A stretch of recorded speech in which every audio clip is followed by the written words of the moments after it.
Hello everyone, मेरा नाम तानाजी है। रिसेंटली जो जीपीएससी की रिसर्च ऑफिसर की एग्ज़ामिनेशन हुई उसमें मेरी थर्ड रैंक है। करंटली मैं directorate of economics and statistics Gandhinagar यहाँ पे as a research officer work कर रहा हूँ। ये वीडियो कम्प्लीटली एजुकेशनल है। जो लोग रिसर्च ऑफिसर की एग्ज़ामिनेशन के लिए प्रिपेयर कर रहे हैं उनके लिए ये वीडियो है। ये इस सीरीज़ का ये फर्स्ट वीडियो है। इसमें आई विल बी डिस्कसिंग मेरी जो प्रिपरेशन की जर्नी किस तरह से रही उसके बारे में। मेरा एमएससी स्टैटिस्टिक्स हुआ है सरदार पटेल यूनिवर्सिटी से और BSc statistics Savitribai Phule Pune university से हुआ है। और उसके बाद में मैं प्रिपरेशन कर रहा था for Indian statistical service examination and और मैं पीएचडी भी कर रहा हूँ। उसके साथ साथ मैं सरदार पटेल यूनिवर्सिटी में at PG department of statistics मैं पढ़ा भी रहा था to the MSc student. I was ad hoc assistant professor there. और I was mainly preparing for Indian statistical service. जो यूपीएससी एग्ज़ाम ली थी उसके लिए प्रिपेयर कर रहा था। मैंने एक बार उसका इंटरव्यू भी दिया है।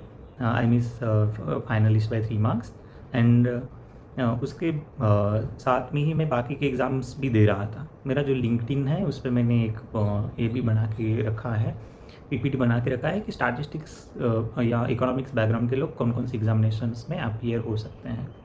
You can check out it. जब मैं इंडियन स्टैटिस्टिकल सर्विस के लिए प्रिपेयर कर रहा था then I came to know that GPSC में भी रिसर्च ऑफिसर की एग्ज़ाम आती है गुजरात स्टैटिस्टिकल सर्विस में। तो मैंने उसका फॉर्म भर दिया एंड उसमें बहुत सारी अनसर्टनिटी थी कि एक तो ये रेगुलर जो एग्ज़ामिनेशंस होती है उसमें नहीं होता है, इसकी रिक्रूटमेंट रेगुलर नहीं होती है।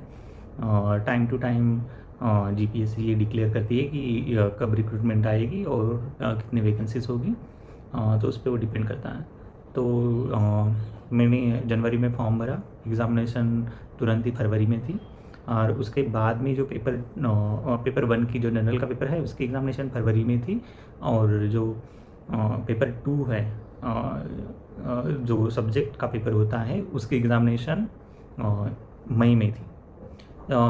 पेपर 1 कम्प्लीटली गुजराती में था और पेपर 2 दोनों लैंग्वेजेस में था, इंग्लिश और गुजराती में।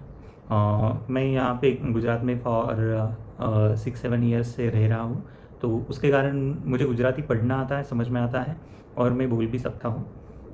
तो मैंने सोचा कि मुझे उसके लिए ट्राई करना चाहिए। तो मैंने पेपर 1 की पढ़ाई करने के लिए बहुत ज़्यादा टाइम नहीं था, तो मैंने सिर्फ 10 दिन के लिए उसकी पढ़ाई की। तो उसमें मैंने जस्ट पेपर 1 में जो चीज़ें आती है जैसे कि क्वांटिटेटिव एप्टीट्यूड और रीजनिंग आता है, तो उसके लिए मैंने देखा कि उसमें कौन कौन से टॉपिक्स इंक्लूडेड हैं। जैसे कि for example work and time का टॉपिक है या फिर अपवर्ड स्ट्रीम और डाउनवर्ड स्ट्रीम उसके टॉपिक हैं। और जो कुछ मैथमेटिकल कैलकुलेशंस होंगे उस रिगार्डिंग के टॉपिक्स हैं। तो I was preparing I prepared only those topics. और फिर उसके बाद में जो हिस्ट्री जोग्राफी का पार्ट है तो वो पार्ट मैंने स्किप कर दिया था क्योंकि इतने कम टाइम में वो पार्ट कवर करना मुश्किल था। और दूसरा कि अगर मैं कवर करूँ तो भी शायद मुझे उतने मार्क्स नहीं मिलते उस पार्ट में, तो आई स्किप दैट पार्ट। फिर इंग्लिश और हिंदी गुजराती, तो गुजराती ग्रामर के लिए मैंने ऑनलाइन ही प्रिपरेशन करी थी, जो ऑनलाइन साइट्स होती है उससे। पर उसका बहुत ज़्यादा फ़ायदा नहीं हुआ क्योंकि प्रैक्टिस बहुत ज़्यादा की नहीं थी। तो मैं सजेस्ट करूँगा कि आप लोग कोई बुक जो स्टैंडर्ड बुक हो गुजराती ग्रामर की तो उससे ही प्रिपेयर करें। और जो इसका पार्ट था पॉलिटी या બંધારણ અને પછી શું આવે બંધારણ અને करंट अफेयर्स, तो उसके लिए मैंने एक टीचिंग किशन नाम की एक साइट है और उससे पीडीएफ डाउनलोड किए थे करंट अफेयर्स के लिए। और बंधारण था उसके लिए मैंने लक्ष्मीकांत की बुक यूज़ करी थी। मैं यूपीएससी के लिए प्रिपेयर कर रहा था तो उसके कारण मैंने वो बुक्स पढ़ी थी। तो आप भी उसी बुक से या चैट जीपीटी से भी वो सिलेक्टेड टॉपिक जो सिलेबस में मेंशन किए हैं वो उन टॉपिक्स को सर्च करके आप गुजराती में भी सर्च कर सकते हो और उससे आप पढ़ सकते हो। दूसरा जो है इकोनॉमिक्स पेपर 2 में भी आता है थोड़ा और इसमें भी आता है, तो उसके लिए हेल्प हो जाए इसके लिए मैंने 11th-12th क्लास की जो गुजराती मीडियम की बुक है वो पढ़ी थी। फिर ये पेपर 1 के लिए मैंने सिर्फ इतनी ही पढ़ाई करी थी और सिर्फ ये ध्यान रखा था कि मैं बहुत ज़्यादा गलत क्वेश्चन अटेम्प्ट ना करूँ, तो मेरे मार्क बहुत नेगेटिव में ना जाए। दूसरा कि जो भी क्वेश्चंस मैं अटेम्प्ट कर रहा हूँ उसमें क्वांटिटेटिव एप्टीट्यूड इंग्लिश और गुजराती में मुझे मैक्सिमम मार्क्स गेन हो, ताकि जो लोग जनरल जीपीएससी जो है सिविल सर्विस वाली उसके लिए जो प्रिपेयर कर रहे हैं उनके कंपैरिजन में एटलीस्ट हम बहुत पीछे ना पड़ जाए, क्योंकि मैं टेक्निकल बैकग्राउंड से ही हूँ, तो मैंने वो कोशिश की। तो I got average marks in this paper.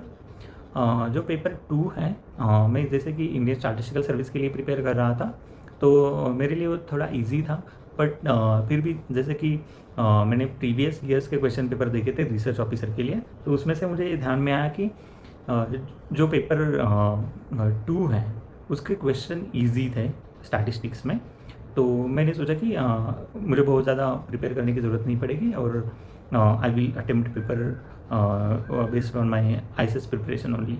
तो मैं आईएसएस के प्रिपरेशन के बेसिस पे ही पेपर देने का सोचा, बट उसमें ये एक मिस्टेक थी मेरी, क्योंकि मैंने इस पेपर बहुत इजी लिया था, बट जब एक्चुअल पेपर आया तो मुझे ये रियलाइज़ हुआ कि इस पेपर के क्वेश्चंस भी बहुत टफ हैं और डिफ़िकल्टी लेवल अच्छी है। इवन आईएसएस के क्वेश्चन पेपर से ही बहुत सारे क्वेश्चंस रखे थे, और दूसरा ये भी था कि 120 मिनट थे 200 क्वेश्चन सॉल्व करने के लिए। तो इतने टाइम में तो सिर्फ आप क्वेश्चन देख सकते हो और अगर आपको आंसर आता है तो आप टिक कर सकते हो, अदरवाइज़ आपके पास बहुत ज़्यादा टाइम नहीं होगा कि इन क्वेश्चंस को सॉल्व करने के लिए। तो जो मेरा प्रीवियस नोशन था कि नहीं ये पेपर इजी है, इजी होगा, स्टैटिस्टिक्स का है और मेरी आईएसएस की अच्छी प्रिपरेशन है, तो मुझे बहुत ज़्यादा अटेम्प्ट करनी चाहिए, तो उसमें मैंने बहुत ज़्यादा अटेम्प्ट किया और सो मेरे इसमें थोड़े से नेगेटिव भी मार्क्स हुए ज़्यादा, बट फिर भी मुझे अच्छा स्कोर आया था पेपर 2 में। तो पेपर 2 की प्रिपरेशन के लिए पर्टिकुलरली आप जो 2 बुक है main, fundamental of mathematical statistics and fundamental of applied statistics, तो ये 2 बुक्स का आप यूज़ कर सकते हो। जैसे कि सैम्पलिंग का टॉपिक है, तो सैम्पलिंग का टॉपिक में के लिए जो ये फंडामेंटल ऑफ अप्लाइड स्टैटिस्टिक्स है उसमें जो फार्मूलाज दिए हैं वो जस्ट आप नोट डाउन करें, और उसमें जो पर्टिकुलर सैम्पलिंग मेथड्स है जैसे कि स्ट्रैटिफाइड सैम्पलिंग है, क्लस्टर सैम्पलिंग है, उसके रिगार्डिंग जो भी इन्फॉर्मेशन दी है कंसेप्चुअल, तो वो रीड करें तो भी सफिशिएंट है।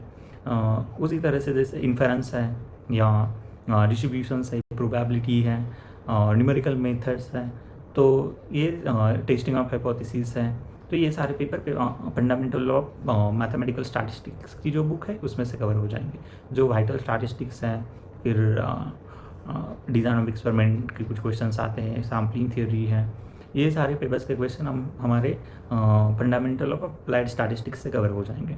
फिर हम इस पेपर की और प्रैक्टिस करने के लिए जो गुजरात के जीसेट के पेपर होते हैं उनको भी लगा सकते हैं। तो पेपर 2 के लिए, इवन पेपर 1 के लिए भी practice is the key. Practice बहुत इंपॉर्टेंट है।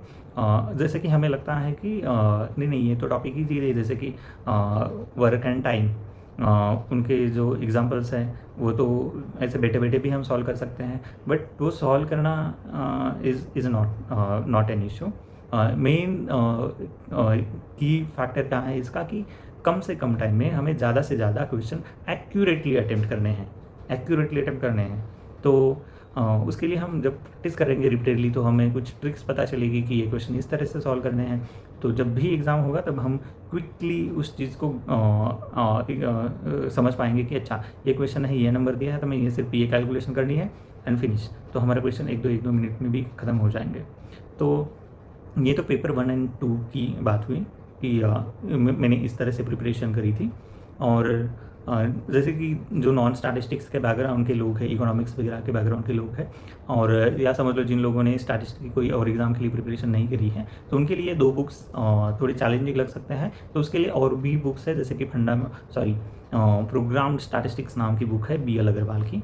तो उस बुक में बहुत सारा ऑलमोस्ट सारे टॉपिक्स कवर किए हैं, और वो क्वेश्चन आंसर के फॉर्म में टॉपिक है। कॉन्सेप्ट भी क्वेश्चन आंसर के फॉर्म में ही समझा है, एग्जांपल्स दिए हैं, उसके बाद में MCQs दिए हैं, तो हम वहाँ से भी प्रैक्टिस कर सकते हैं।